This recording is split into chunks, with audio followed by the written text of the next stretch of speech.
अध्याय 6 पीपल और कद्दू। पाठ की तैयारी। अगर पेड़ पर लगते कद्दू, गाइए गुनगुनाइए। हमने पूछा दादाजी से, अगर पेड़ पर लगते कद्दू। दादाजी हमसे यूं बोले, अगर पेड़ पर लगते कद्दू। सर पर गिरते मोटे कद्दू, राहगीर सब भागे फिरते। ठोकर खाकर लाला गिरते, लाठी ले चिल्लाते दद्दू। भाई पेड़ों पर क्यों लगते कद्दू। तभी एक रखवाला आया, खेतों का रखवाला आया। हंसते हंसते हमसे बोला, कुदरत का है न्याय निराला। सर ना फूटे कभी किसी का, तभी बेल पर लगते कद्दू। कुदरत का है न्याय निराला, सर ना फूटे कभी किसी का, तभी बेल पर लगते कद्दू। क्या है पिटारे में। पीपल का पेड़ अपने फल कद्दू जैसे चाहता था। कद्दू कहता था कि उसकी बेलें कमजोर हैं, इसलिए उसके फल पीपल जैसे छोटे छोटे होने चाहिए। महात्मा जी ने अपने मंत्र से दोनों की इच्छा पूरी कर दी। फिर क्या हुआ, जानने के लिए आइए यह कहानी पढ़ें। किसी खेत के किनारे पीपल का एक पेड़ था।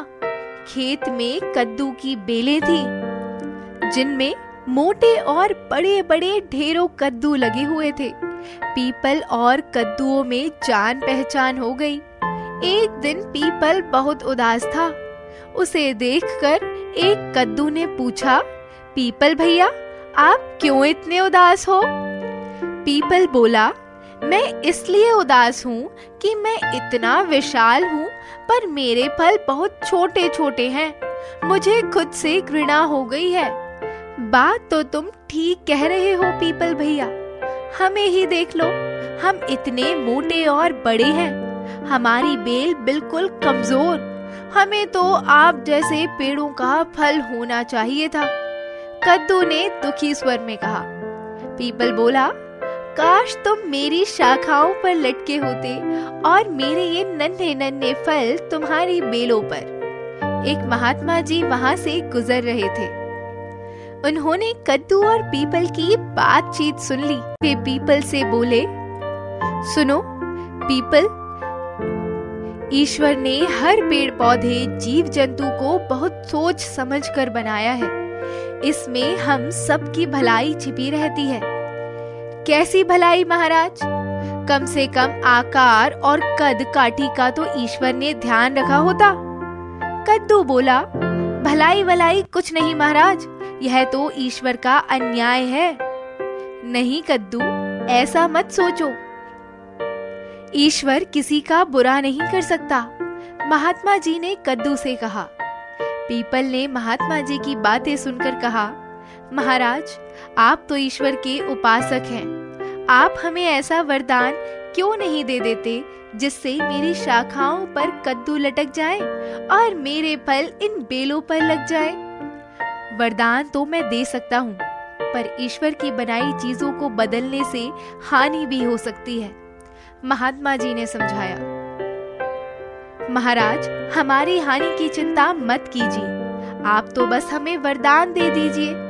मैं और कद्दू आपके इस उपकार को कभी नहीं भूलेंगे। पीपल ने प्रार्थना करते हुए कहा। महात्मा जी को दया आ गई। वे आंखें बंद करके मंत्र पढ़ने लगे। थोड़ी ही देर में पीपल के पेड़ पर कद्दू लटक गए। कद्दू की बेलों पर पीपल के लाल लाल छोटे छोटे फल निकल आए।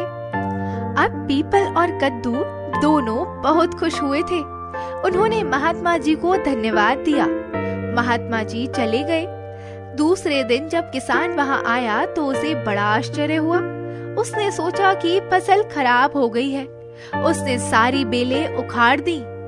उधर पीपल के नीचे से जो भी गुजरता उस पर कद्दू टूट कर गिर जाता। लोग घायल होने लगे। एक दिन एक बड़ा कद्दू बड़े के सिर पर गिरा। उसका सिर फूट गया। यह बात उसने गांव वालों को बताई। गांव वालों ने पीपल को भूत वाला समझकर काटने का फैसला कर लिया।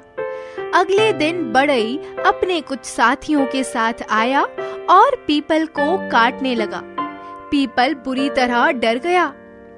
उसने कद्दू को खूब बुरा भला कहा। कद्दुओं ने भी गुस्से में भरकर पीपल से कहा कि तुम्हारी वजह से ही किसान ने हमारी बेलें उखाड़ दी। दोनों आपस में झगड़ने लगे। तभी महात्मा जी को आते देख पीपल जोर से चिल्लाया। महात्मा जी उसके पास आए।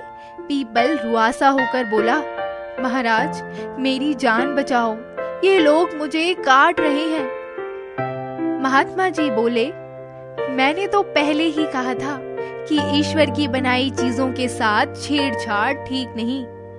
महाराज मुझे मेरे नन्हे नन्हे फल लौटा दो, वरना ये लोग मुझे काट डालेंगे। पीपल ने गिड़गिड़ाते हुए कहा। सब कद्दू भी एक साथ बोले, महाराज हमें भी क्षमा कर दीजिए और इस पीपल को भी बचा लीजिए। महात्मा जी ने अपनी शक्ति से पीपल को पहले की तरह छोटे छोटे फलों से लाद दिया।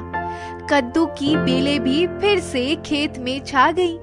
महात्मा जी ने बढ़ई और गांव के लोगों को भी समझा दिया। अब पीपल अपने छोटे फलों के साथ और कद्दू अपनी बेलों के साथ खुश थे। दिमाग लड़ाओ। कहानी के अंत में महात्मा जी नहीं आते तो क्या होता।